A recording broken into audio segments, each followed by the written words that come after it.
Hey there, campers. My name's Kimmy. And my name's Ryan. We've noticed you stumbled upon our mystical campfire, so that means there's a solid chance you have some questions. Like, why am I here? What's going on?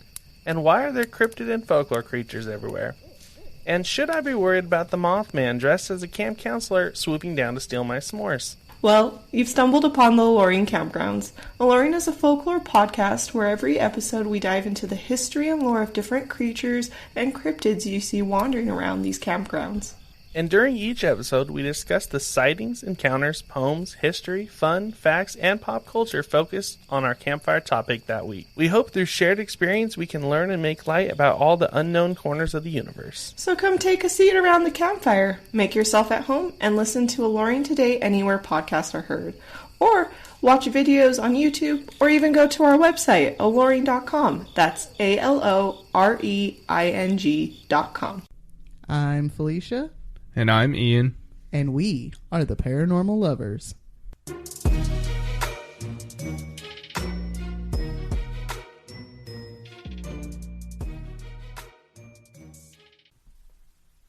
Hello, paranormal dudes, dudettes, and dudays. Welcome back to another episode of Paranormal Lovers. Hi, guys. Thank you for joining us again for another episode of the Paranormal Lovers. Episode 19. One more and we'll be 20. at 20. That's crazy. I know. Doesn't seem that long. Already a fifth of the way to 100. Yeah. Ugh. All right. What'd you love about this week, Bill? I absolutely love all of the new Star Wars shows. I finally got a chance to show Felicia the ending of The Mandalorian, the third season, and spoiler warnings. Yeah. I love the Rebels references. Yeah, they were really good. I was just obsessed with the armor's helmet the whole time.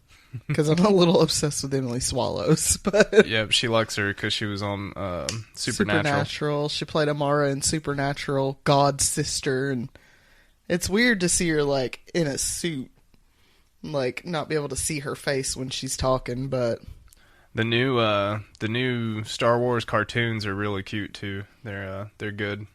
Oh, the Young Jedi Adventures. Mm-hmm. Yeah, the Visions seems alright. I don't necessarily like the artistic styling in it, which is why I don't really watch it. But it makes me emotional. It's a very emotional one. A very, very emotional one. The first couple ones are, yeah, for sure. Well, I guess I love that I got a job. I don't know if I really love that, but we'll see how it goes. Bring in some extra income since everything's fucking expensive nowadays. Yeah. Holy shit. I cringe. Like we went to the store this week. We have a bad habit of probably buying takeout more than we should. And we've actually done really good with it this week. We both have. But like I actually got, you lunches and all the different drinks that you like to drink throughout the day. It was so expensive when I got up to the register. I was like, don't tell me. Yeah, but it saves in the long run though. It does save in the long run, that's for sure. It still hurts at the register though. Yeah. It really does. So this week, we had Heaven's Gate last week, the alien cult, and Aliens. I've been dying to get my hands on a story in Africa about anything paranormal, honestly. And you can find stuff, but there's not a lot of, like, well-documented stuff in Africa. Sure. But one thing that is fairly well-documented is the Ariel School encounter. Nice. On Friday, September 16th, 1994, over 200 children were outside of the Ariel School in Ruwa, Zimbabwe, having a break while the faculty of the school was inside having a staff meeting. In 1994, Ruwa was a small rural,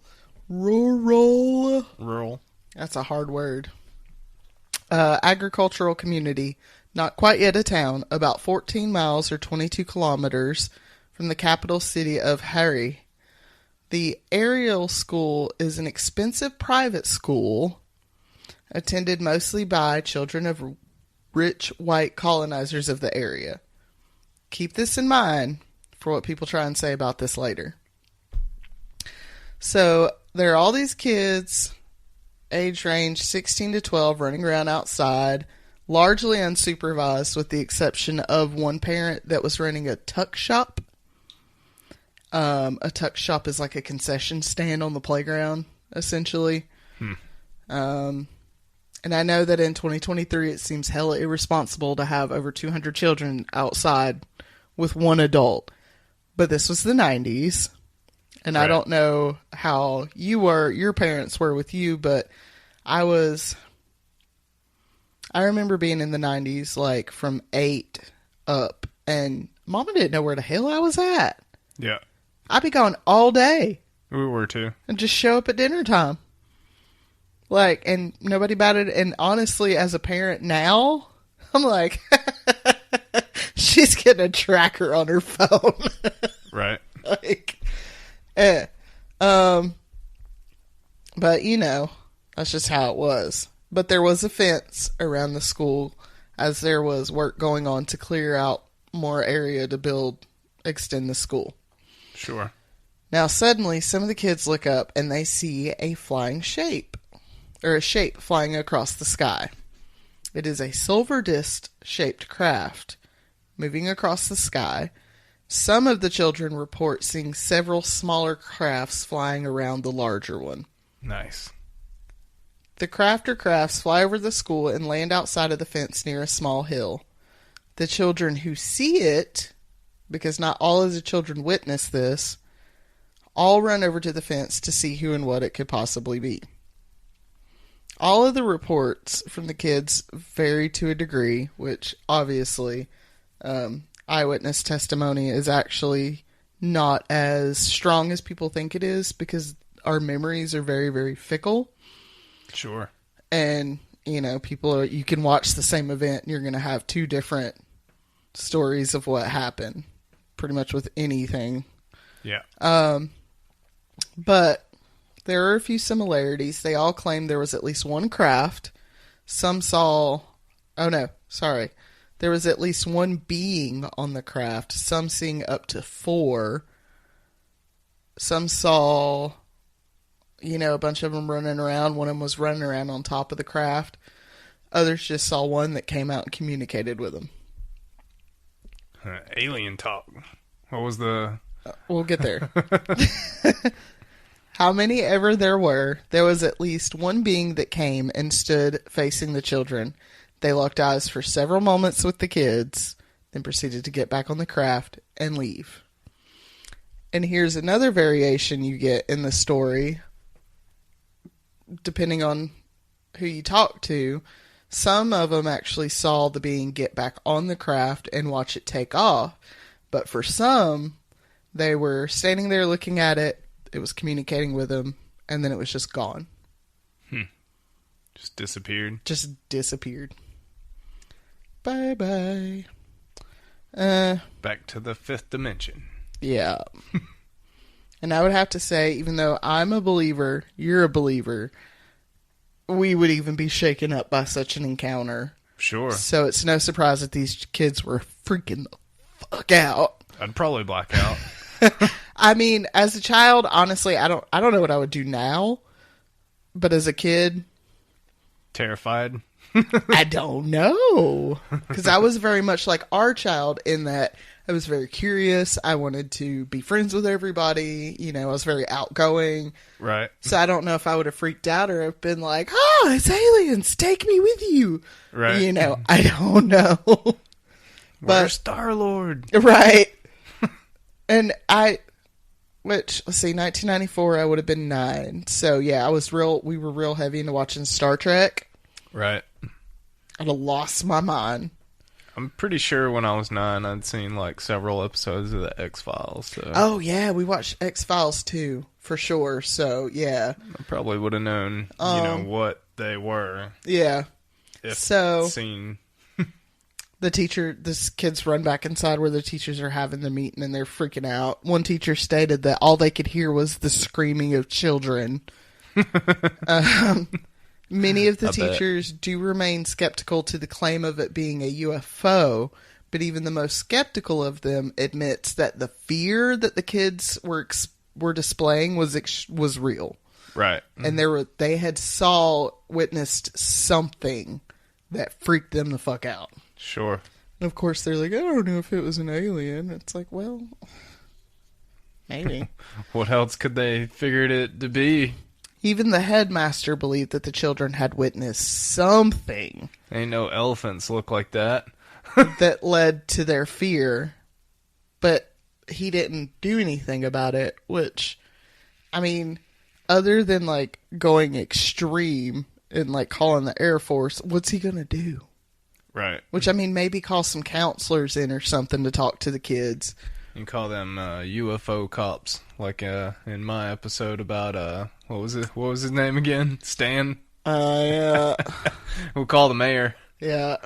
and get the But the UFO cops on them. well, come Monday, the school was inundated with calls and emails from concerned parents wanting to know what the hell happened.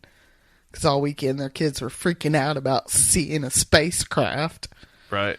As the community started talking about what the children claimed to have witnessed, BBC Radio, not BBC Radio, I'm so sorry, ZBC Radio, a local Zimbabwe radio station, covered the story. And that is how UFO researcher and MUFON member Cynthia Hines heard about it.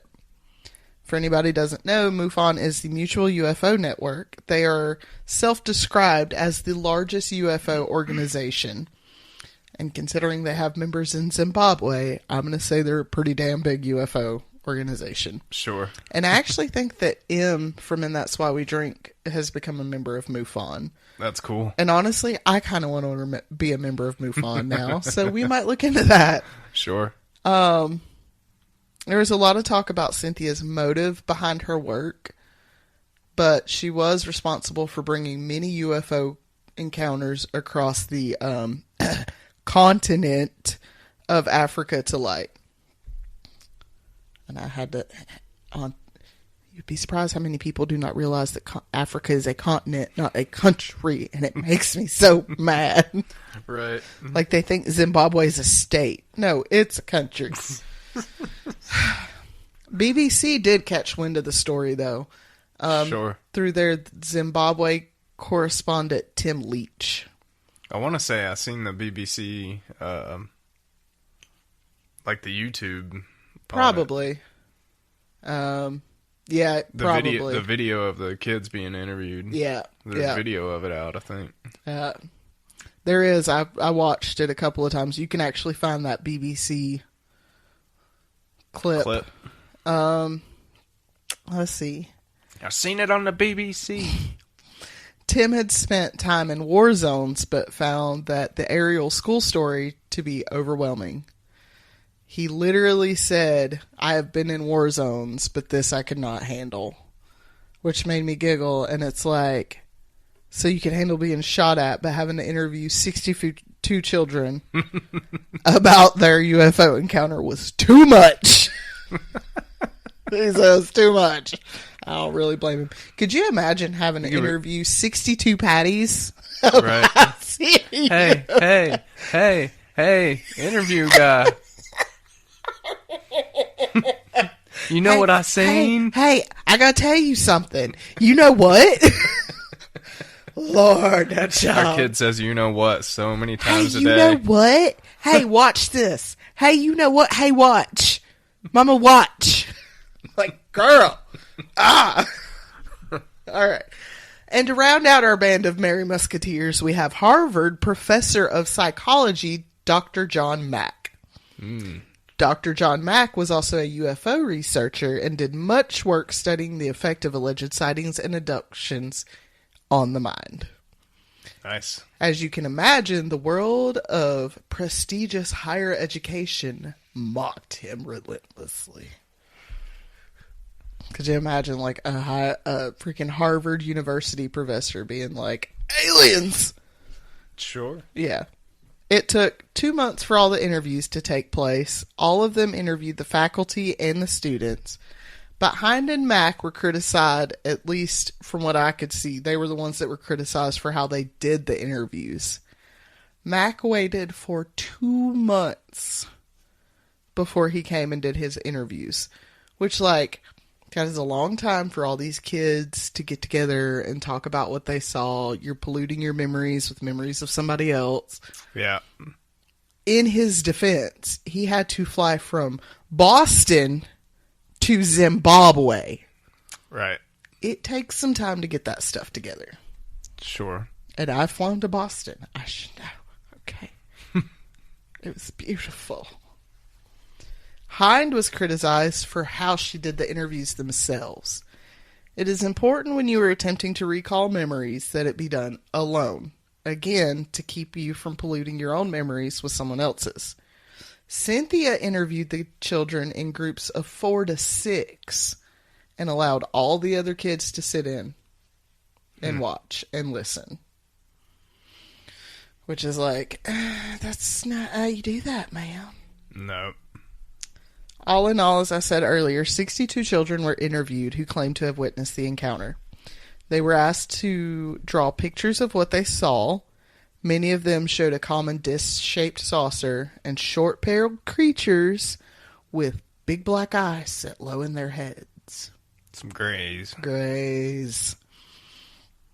Of course, there was, again, variations within the pictures, but there was enough similarities that it somewhat validated their claims. Now, remember how I said that the being communicated with the kids? Sure. Telepathy. Yeah. And not just words, but images. Right. I really got to do spell check next time because there's so many misspellings in here. It says images. Images. I don't know. Terrible images of a planet destroyed by technology and the people who used it for their own personal gain. They saw a world that was void of life, barren, and dead. One child stated, quote, I think they want people to know that we're actually making harm on this world and we mustn't get too technologed, end quote. Sure. I understand that. Another stated he saw visions of a world where, quote, all the trees would go down and no one would be able to breathe, end quote. Mm. We don't have a camera, but I'm going to steal it from ATWWD again, Goose Cam. Whoa. Yeah. Like, ugh. Dr. Mack came and did his interviews, and like with several of his other interviews, he saw himself being called out for telling people that their experiences may be real.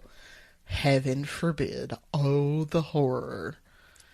I mean, if that was their message to the kids, then right, wouldn't you want it to be real? Yeah, and he got called out after doing these interviews because he was like, you probably thought, yeah, like you saw what you saw.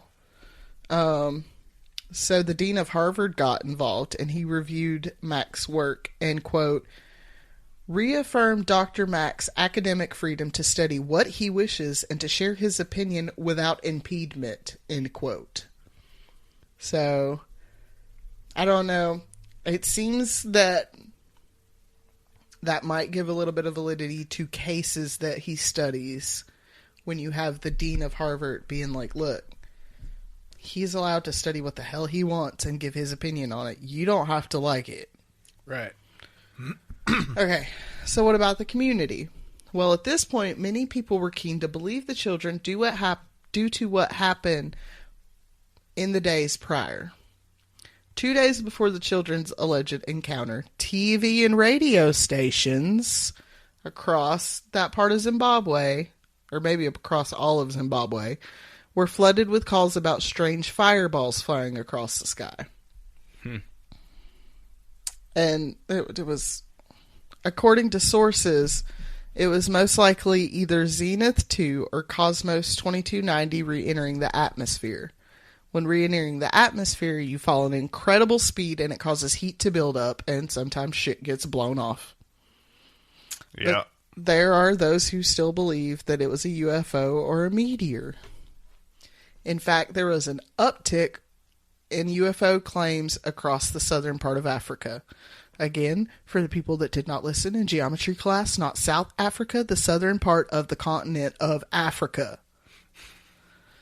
I just gave a side eye, and I don't even know who I'm side eyeing over here. Ain't nobody over there, baby. I know. It's the audacity of the caucasity. That's what I'm side-eyeing.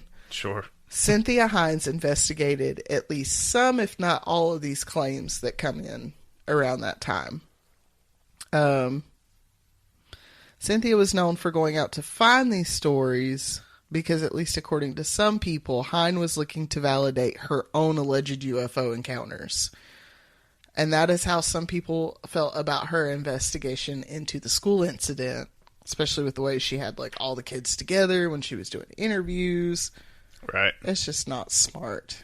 Yeah.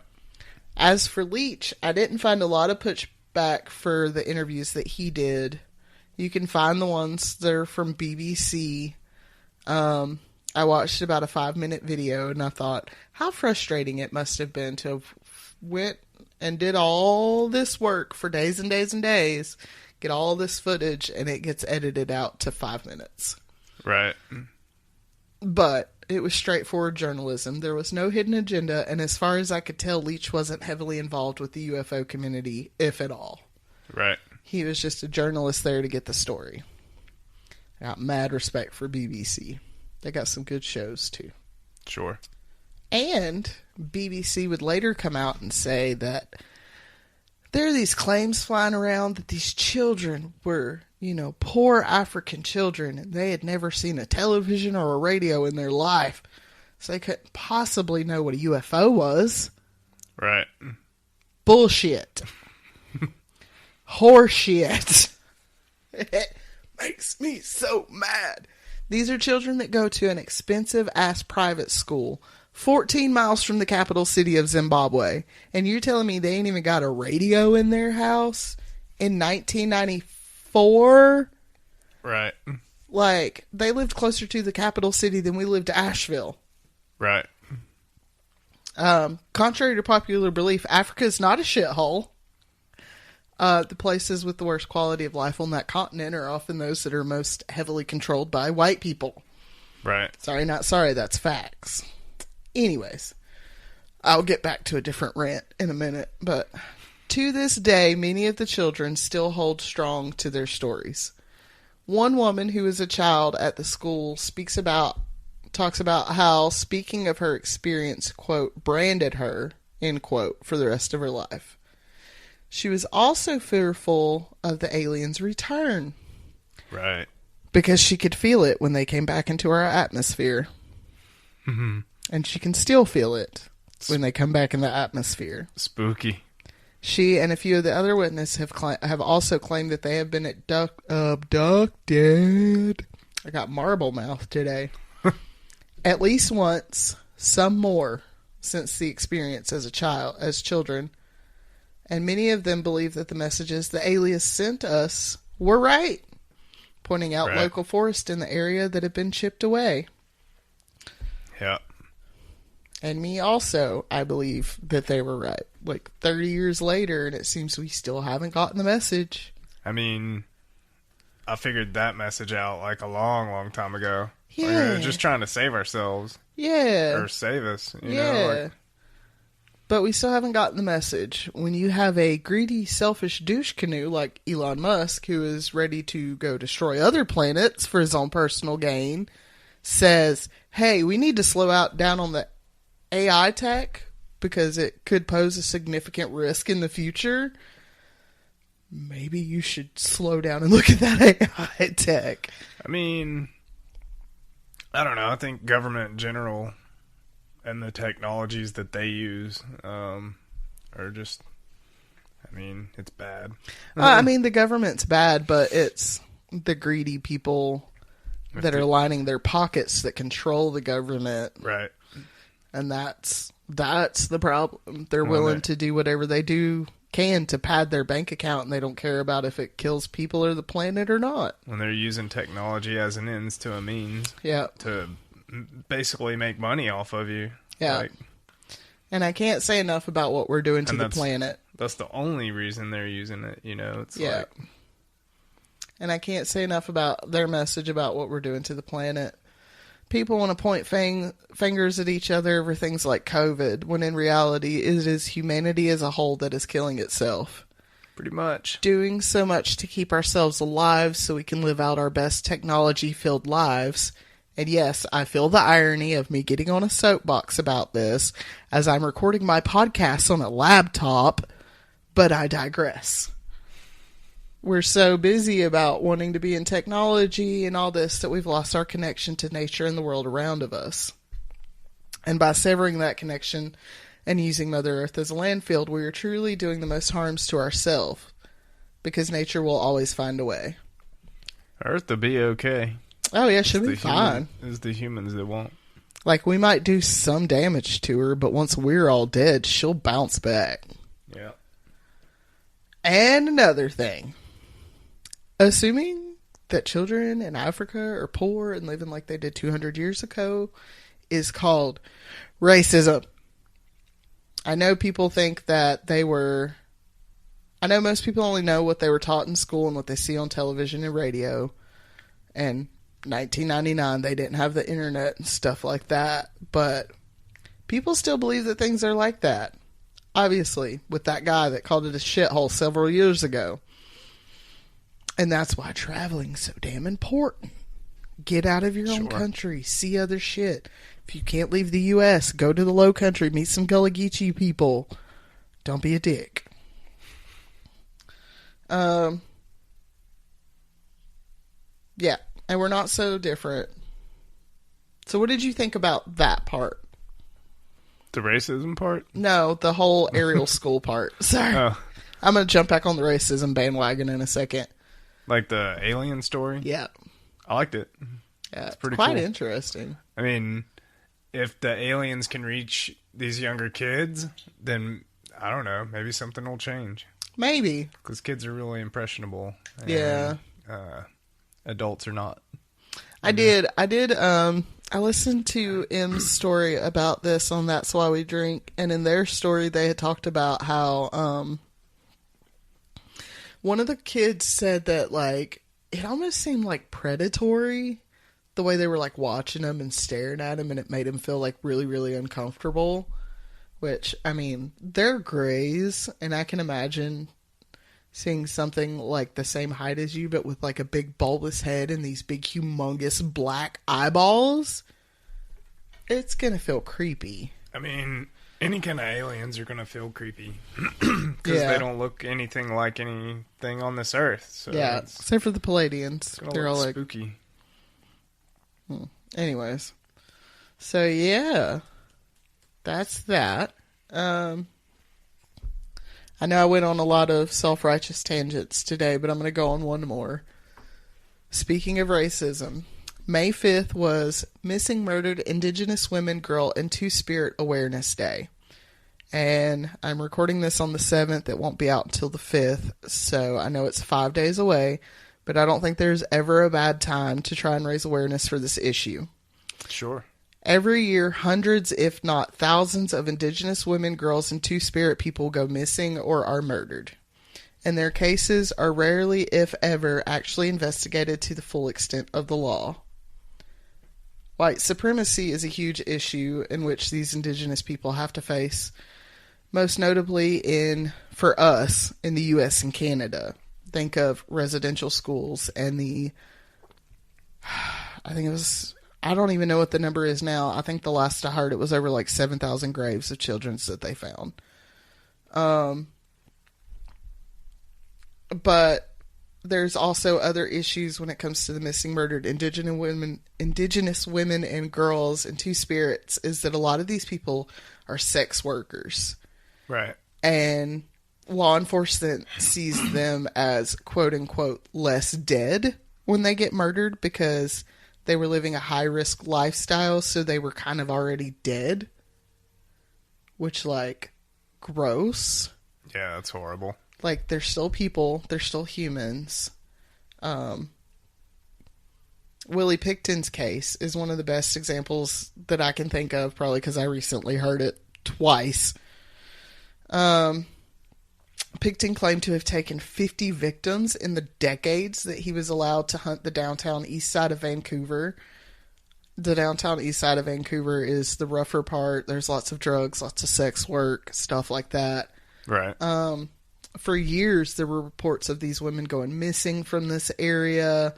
There was reports of shit going down on his farm because, like, the Hells Angels used to hang out there.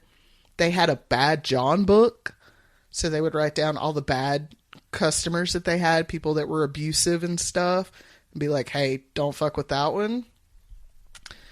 And law enforcement just, I don't know, they just didn't care. They weren't concerned about these women going missing off the street because they were, 1, sex workers, 2, First Nation, and less than.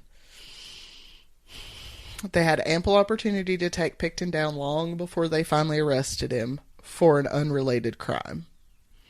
These people are someone's parent, child, sibling, and as such, they have a right to live regardless if their life is high risk or not.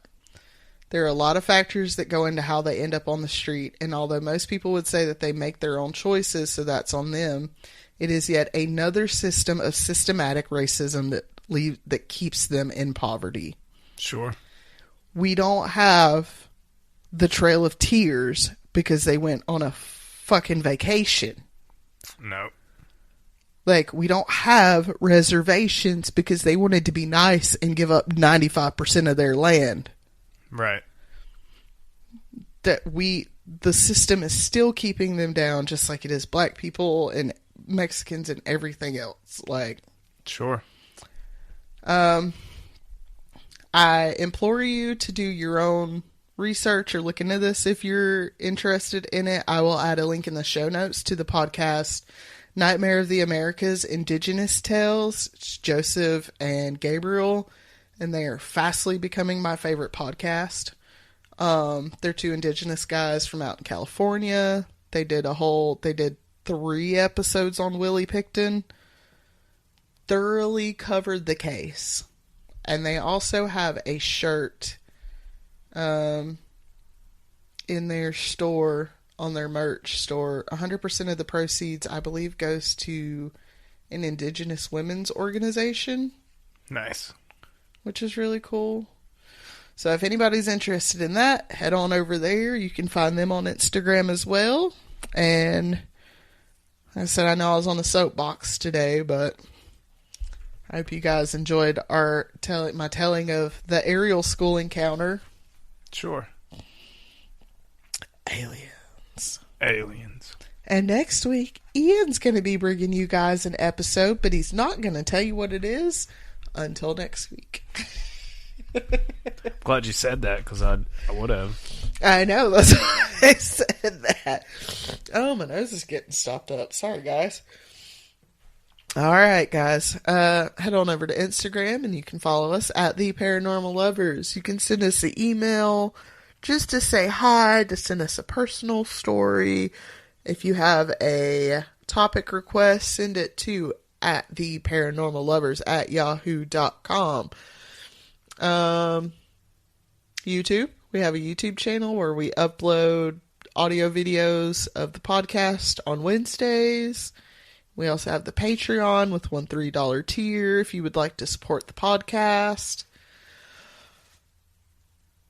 Is that it? Like, comment, and subscribe. Like, comment, and subscribe. And now we're on... I want to say that there's only like 2 or 3 different podcast services we're not on. Like, we're on Deezer, we're on Pod Notes, Listen Notes, or something like that now. I don't know. I put it on everything. So we're pretty much on every single podcast subscription service that you can find us on now. So you guys have a great week, and we will talk to you guys later. Bye.